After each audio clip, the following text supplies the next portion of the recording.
अस्सलाम वालेकुम नाज़रीन, मेरा नाम डॉक्टर इनाम दानिश है और मैं कार्डियोलॉजिस्ट हूँ। वर्ल्ड हार्ट डे के हवाले से आज ये प्रोग्राम है अमराज कल्ब की आगाही का दिन। 1999 में वर्ल्ड हार्ट फेडरेशन और WHO ने ये डिसाइड किया कि लोगों में अवेयरनेस पैदा की जाए दिल की बीमारियों के हवाले से, कार्डियोवैस्कुलर डिजीज़ जो कहते हैं, जिसमें हार्ट अटैक और फालिज मेन वो बीमारियाँ हैं जिनके बारे में अवेयरनेस पैदा करना पब्लिक में बहुत ज़रूरी है। इसकी बड़ी वजह यह है कि ये बीमारियां बहुत ख़तरनाक हैं। दुनिया में सबसे ज़्यादा इस वक्त कॉज ऑफ डेथ वो हार्ट डिजीज़ हैं। दुनिया में सबसे ज़्यादा डेथ जो है हार्ट की वजह से होती हैं। दूसरी वजह यह है हमारे यहाँ अवेयरनेस इतनी ज़्यादा नहीं है, लोग अपना प्रॉपर ट्रीटमेंट नहीं कराते हैं, प्रिकॉशन नहीं रखते हैं, वो तमाम चीज़ें जिनसे ये बीमारियाँ पैदा होती हैं उनका ख्याल नहीं रखते हैं। थर्ड ये कि हमारी इकॉनमी के ऊपर बहुत बड़ा बर्डन है।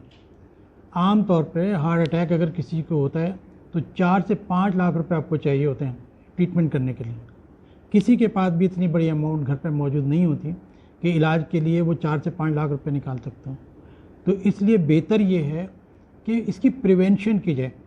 इस बीमारी से जिस हद तक बच सकते हैं हम उन बीमारी से बचें, ताकि ये वो स्टेज ही ना आए जहाँ पे ये बीमारियाँ जो हैं वो शुरू होती हैं।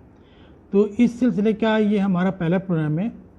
नाज़रीन, इसके अलावा हम बाद में भी एक रेगुलर प्रोग्राम्स करेंगे हर डिज़ीज़ के बारे में और आपको वो बातें बताएंगे जो हो सकता है आपने इससे पहले सुनी ना हो, आपकी सेहत के लिए जो बहुत इम्पॉर्टेंट हो, तो वो हम आपको ये सारी बातें बताएंगे। तो हम स्टार्ट करते हैं आज की हार्ट डिज़ीज़ के बारे में। नाज़रीन, जैसे दिल की तमाम आज़ा होते हैं उनको ब्लड सप्लाई चाहिए होती है, तो हार्ट का काम भी पंपिंग करना है। ये ब्लड को पंप करके पूरी बॉडी के अंदर सप्लाई करता है, तो इसको भी ब्लड की ज़रूरत होती है, जिसके लिए खून की नालियाँ होती हैं। और कुछ बीमारियां ऐसी हैं जो खून की नालियों को तंग कर देती हैं। कोलेस्ट्रॉल जमा हो जाता है, चिकनाई मुख्तलिफ टाइप की वो जमा हो जाती है, जिससे खून की नालियाँ तंग हो जाती हैं। आप ये समझिए जैसे इंक्रोचमेंट है, एक रोड पर 4 गाड़ियाँ चल रही हैं। इंक्रोचमेंट के बाद वही रोड जो है उसमें 2 गाड़ियाँ चल सकती हैं, मुश्किल से 1 गाड़ी निकल पा रही होती है, और अचानक वो गाड़ी भी ख़राब हो जाए तो पूरा ट्रैफिक जैम हो जाता है।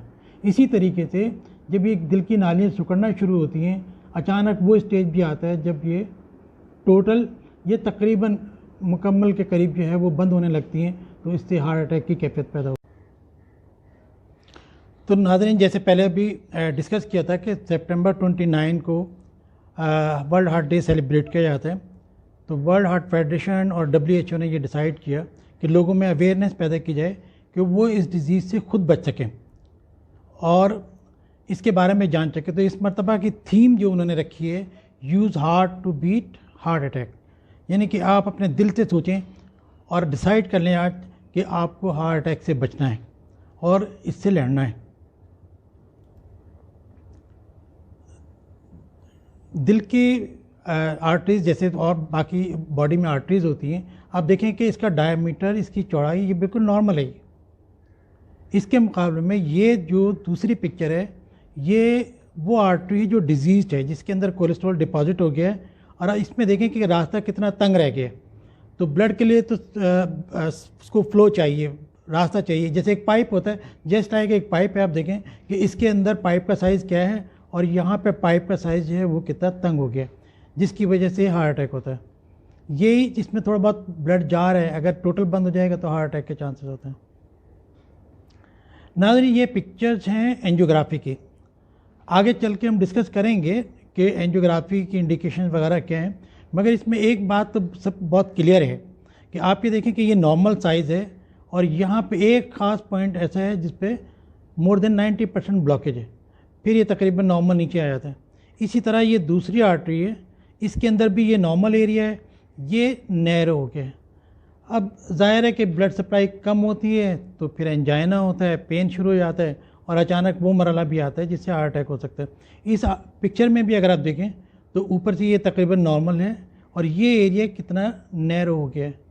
इसके अंदर ये देखें कि ये नॉर्मल है और यहाँ पे कितना तंग है ये एरिया। तो एंजियोग्राफी ये डिसाइड करती है कि आगे हमें इसका ट्रीटमेंट क्या करना है, वो हम बाद में डिस्कस करेंगे। इसका मैनेजमेंट क्या है। इम्पॉर्टेंट चीज़ जो हम प्रिवेंशन कर सकते हैं वो रिस्क फैक्टर्स हैं कि कौन कौन से रिस्क फैक्टर्स हैं जिनकी वजह से हार्ट डिजीज़ हो सकती है या होती है। तो इसको हम डिवाइड कर लेते हैं नॉन मॉडिफाइबल और मॉडिफाइबल के अंदर। देखिए एज वेस्टर्न कंट्रीज़ के अंदर मोर देन 65 में लोगों को ये डिज़ीज़ होती है, लेकिन हमारे यहाँ बहुत कॉमन है यंग एज के अंदर। आफ्टर 40 बहुत कॉमन, 50-60 के दरमियान तो बहुत कॉमन है। इसकी सबसे बड़ी रीज़न ये है कि हम अपना कभी टेस्ट नहीं कराते हैं, अपनी हेल्थ के बारे में कॉन्शियस नहीं होते हैं। जब अचानक अटैक होता है तो मालूम होता है कि डायबिटीज़ है या ब्लड प्रेशर है या कोलेस्ट्रॉल है। ये सब चीज़ें बाद में मालूम होती है, लोग पहले से अपना चेकअप नहीं कराते हैं। इसी तरीके से ये बीमारी आम तौर पे तो मेल डिजीज़ कहलाती है कि मर्दों की बीमारी है। ख़वातीन को रिप्रोडक्टिव लाइफ के अंदर कम होती है, यानी कि जब बच्चों का जो पीरियड होता है उस दौरान ये कम होती है। तो ख़वातीन में ये बीमारी आम तौर पे 10 साल के बाद ज़ाहिर होती है मर्द के मुकाबले में। फैमिली हिस्ट्री को अगर देखें कि अगर किसी के पेरेंट्स हैं या भाई बहन हैं जिनको ये बहुत यंग एज में लेस देन 55 अगर ये डिज़ीज़ होती है तो उनमें भी चांसेस होते हैं कि ये हो सकता है कि फैमिली के अंदर टेंडेंसी हो, ये टेंडेंसी रन कर रही हो कि ये फैमिली में डिज़ीज़ हो। तो ऐसे लोगों को ज़्यादा कॉन्शियस होना चाहिए और रेगुलर अपना चेकअप कराते रहना चाहिए।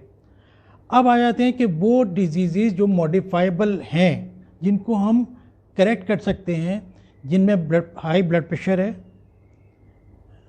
डिस्लिपिडीमिया या हाई कोलेस्ट्रॉल है, डायबिटीज़ है, cigarette smoking, stress, tension, lack of exercise, unhealthy diet, ये सब चीज़ें ऐसी हैं जिनको हम चेंज कर सकते हैं।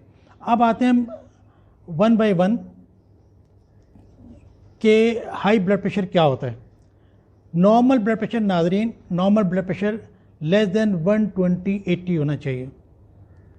बस इससे ज़्यादा अगर है तो समझें कि ये ब्लड प्रेशर है।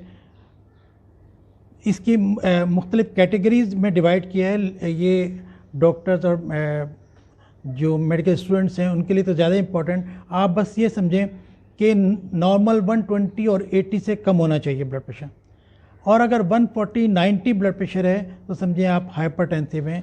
अगर 2 डिफरेंट डेज़ के अंदर ब्लड प्रेशर चेक किया जाए और रेस्टिंग कंडीशन के अंदर ब्लड प्रेशर चेक किया जाए और वो 140/90 आता है तो समझें कि आपको हाइपरटेंशन है या हाई ब्लड प्रेशर है। एक ख़ास बात और मैं आपसे कहता हूँ कि हम हाई ब्लड प्रेशर को हाइपरटेंशन कहते हैं। पेशेंट जो हमारे पास आते हैं वो टेंशन या स्ट्रेस को भी हाइपरटेंशन कहते हैं। हम उनसे कहते हैं देखें ये वर्ड आप यूज़ ना करें, हाइपरटेंशन मेडिकल टर्म है हाई ब्लड प्रेशर के लिए, इसका टेंशन या स्ट्रेस से ताल्लुक़ नहीं है। तकरीबन 18 से 20 साल की एज में सब लोगों को अपना ब्लड प्रेशर चेक करना चाहिए। फर्स्ट टाइम जो है 18 से 20 साल की एज में तो लाजमी ब्लड प्रेशर अपना चेक करना चाहिए। उसके बाद हर साल 2 साल के बाद अपना ब्लड प्रेशर चेक करते रहें। और जिन फैमिली में टेंडेंसी है, जिनके पेरेंट्स को है, वो ज़्यादा कॉन्शियस हो, वो और जल्दी भी कर। तो ब्लड प्रेशर के बारे में ये मालूम होना चाहिए कि हाइपरटेंशन हम मेडिकल टर्म है जिसे हम यूज़ करते हैं कि हाई ब्लड प्रेशर के लिए।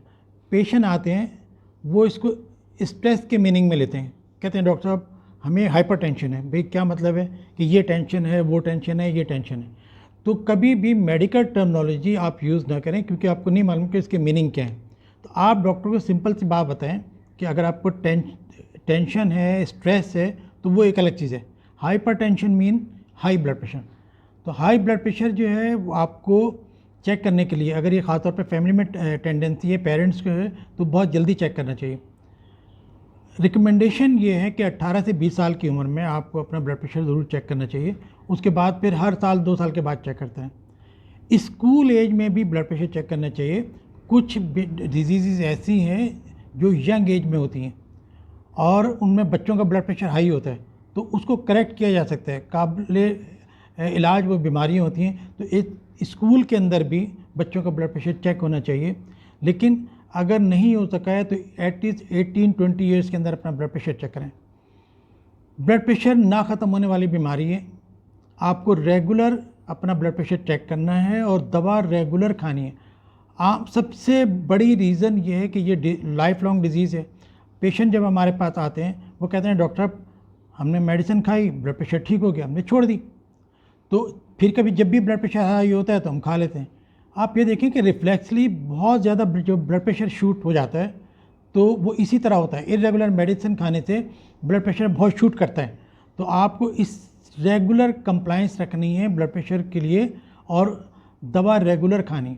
दूसरे फिर ये कि आप ज़रूर चेक करें कि जो मेडिसिन आप ले रहे हैं वो काम कर रही है कि नहीं करें।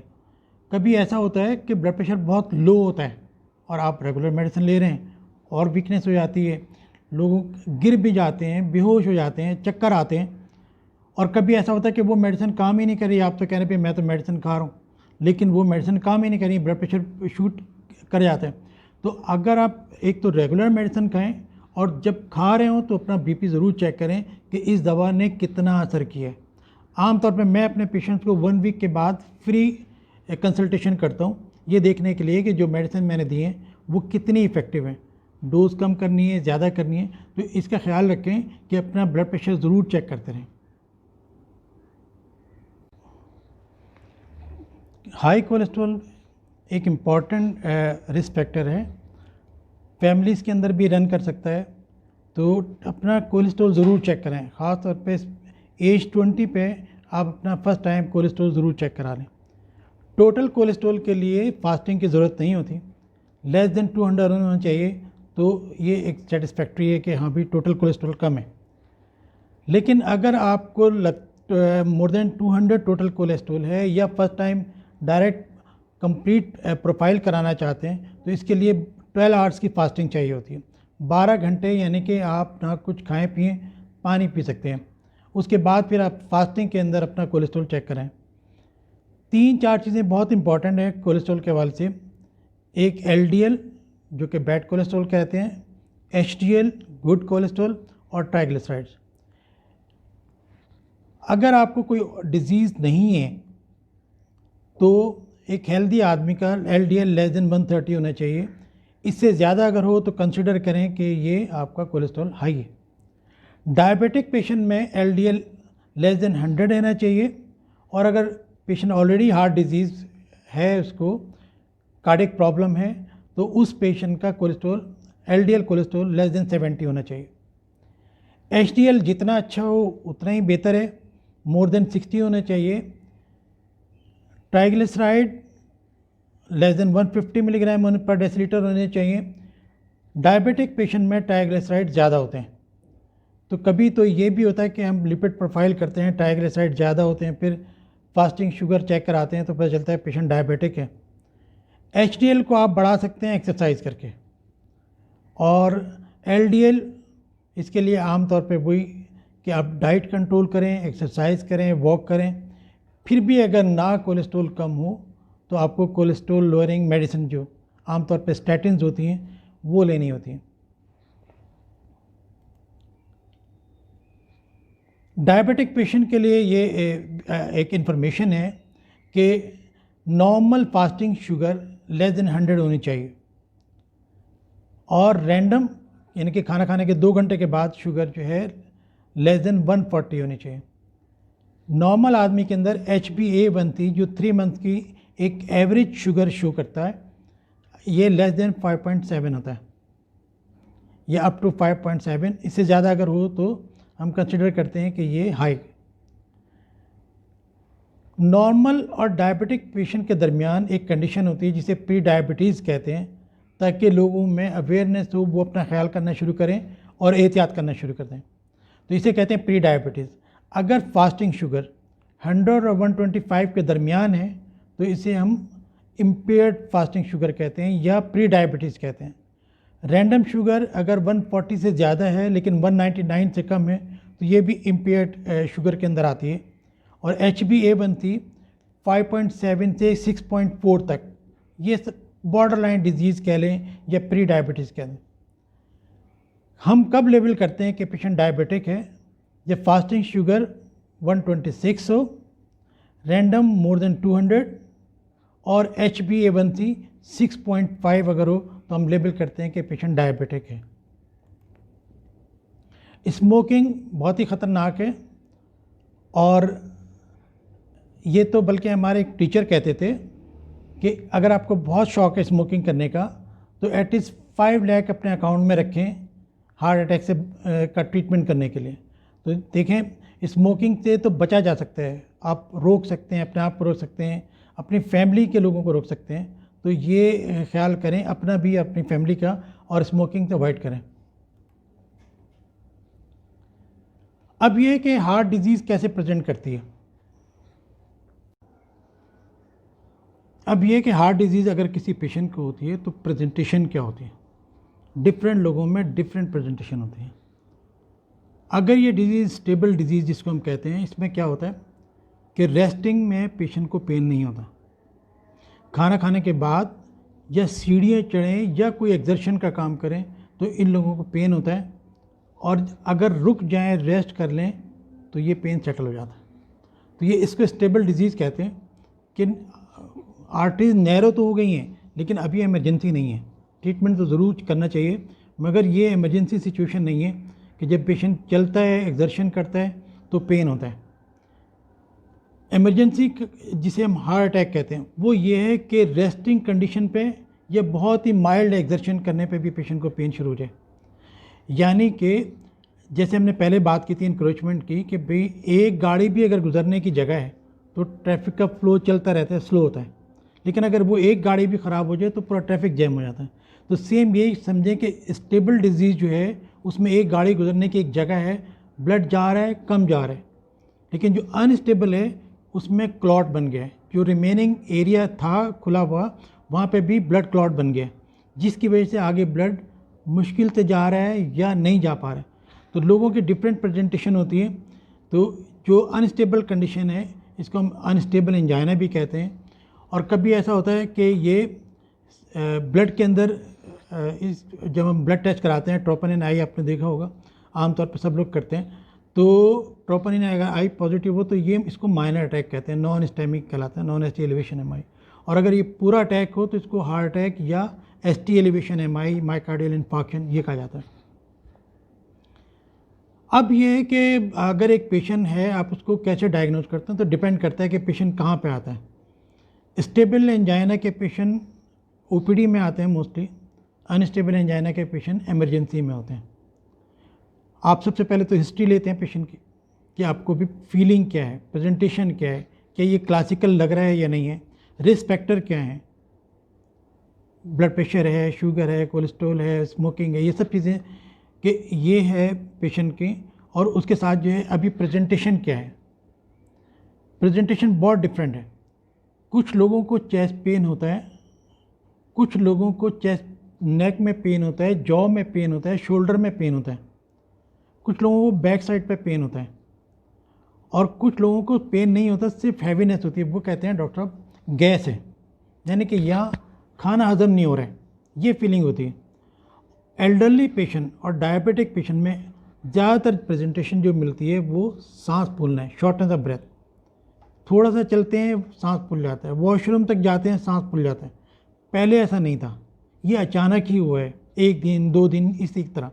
तो हर एंजाइना सिर्फ पेन नहीं है, इसको एंजाइना इक्विवेलेंट कहते हैं, कि अगर सांस में प्रॉब्लम है तो ये भी एंजाइना है। तो ये ज़रूरी नहीं है कि आप ये कहें कि सीवियर, जैसे अगर मूवीज़ के अंदर दिखाते हैं कि सीवियर चेस्ट पेन, ऐसा होता है लेकिन कम कम होता है।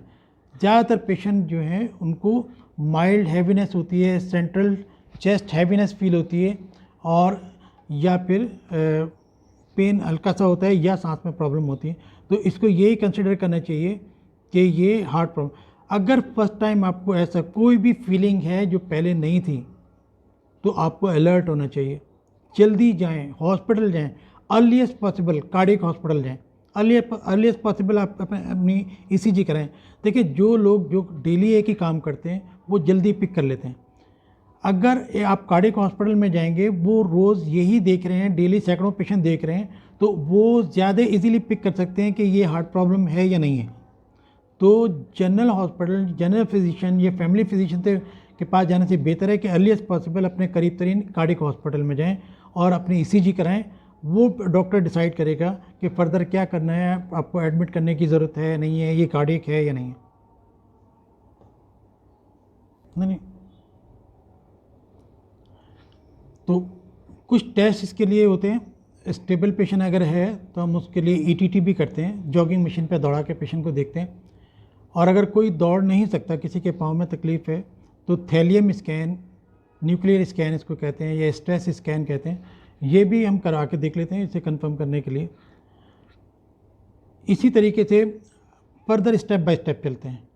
अगर हमें ये क्लू मिलता है, ईसीजी के अंदर मिल रहा है, या ब्लड के अंदर ट्रोपोनिन आई पॉजिटिव हो, या ईटीटी हो, या थैलियम स्कैन पॉजिटिव हो, एको करा के देख लेते हैं। एको के अंदर भी आइडिया हो जाता है कि पेशेंट को इस वक्त एंजाइना हो रहा है या नहीं, तो फिर हम एंजियोग्राफी की तरफ जाते हैं। अभी मैं आपसे शेयर करूंगा, एंजियोग्राफी की वीडियो भी शेयर करूंगा, और नेक्स्ट हम पूरा प्लान करेंगे कि इसको आप डिस्कस करेंगे कि हम किस बेस के ऊपर डिसाइड करते हैं कि किस पेशेंट की एंजियोप्लास्टी होनी चाहिए, किस पेशेंट का बाईपास होना चाहिए। हम पूरा इस टॉपिक पर डिस्कशन करेंगे, क्योंकि ये बड़ा कंफ्यूजिंग है। कोई डॉक्टर कहता है कि एंजियोप्लास्टी करा लें, कोई कहता है बाईपास कराएं। तो ये हम आपको भी थोड़ा सा आइडिया देंगे कि आप कैसे डिसाइड कर सकते हैं, या डॉक्टर से पूछ सकते हैं कि वो किस बेस के ऊपर ये डिसाइड कर रहे हैं कि एंजियोप्लास्टी होनी चाहिए या बाईपास होना चाहिए। तो नाज़रीन, एंजियोग्राफी ज़्यादा मुश्किल प्रोसीजर नहीं है, डरने की ज़रूरत नहीं है। रिस्क फैक्टर बहुत कम है एंजियोग्राफी करने के अंदर, रिस्क जो है बहुत कम है, एंजियोग्राफी का रिस्क बहुत कम है। 10,000 में किसी एक को प्रॉब्लम हो सकती है, काफ़ी हद तक सेफ़ है। 100% गारंटी तो कोई नहीं दे सकता है, मगर काफ़ी हद तक सेफ़ है ये टेस्ट। तो अगर डॉक्टर आपको रिकमेंड करता है, कार्डियोलॉजिस्ट रिकमेंड करता है, तो एंजियोग्राफी से डरने की ज़रूरत नहीं है, एंजियोग्राफी करा सकते हैं। उसके बाद जो है फिर हम डिसाइड करते हैं, कुछ पेशेंट की एंजियोप्लास्टी हो सकती है, किसी का बाईपास हो सकता है, और किसी को मेडिसिन पे भी रखना होता है। तो ये मत समझें कि मेडिकल ट्रीटमेंट एंजियोप्लास्टी या बाईपास से कम है या इन्फीरियर है, ऐसा भी नहीं है। बट डिपेंड करता है कि पेशेंट की क्या रिक्वायरमेंट है, वो हम इंशाल्लाह डिस्कस करेंगे बाद में किसी प्रोग्राम के अंदर।